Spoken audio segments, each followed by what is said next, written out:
మన జీవిత కాలంలో దేవుని గూర్చిన జ్ఞానం నేర్చుకోవలసిన ఎన్నో సంవత్సరాలు గతించిపోయాయి.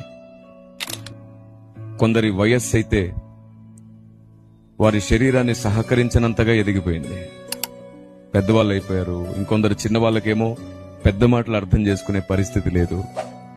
అర్థం చేసుకునే వాళ్ళేమో లోకంలో ఈడ్చబడుతున్నారు సాతాను చేత. ఆయనేమో అందరికీ ఆయనను గూర్చి అర్థమయ్యేటట్లు చేయమని చెప్తున్నాడు.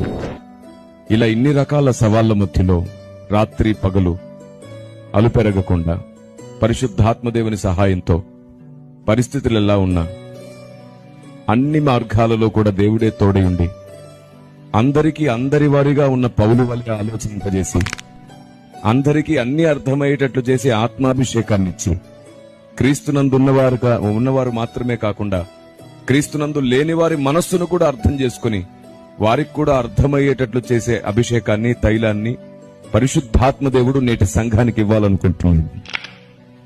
అందుకే నేను ఏ ప్రాంతానికి వెళ్ళినా మొదటిసారి వెళ్తే మాత్రం ఒక ప్రాంతంలో ఉన్నటువంటి ప్రజలను మొదటిసారి నేను దర్శిస్తే వారికి ఒక ప్రాముఖ్యమైన విషయం చెప్పడం నాకు అలవాటు.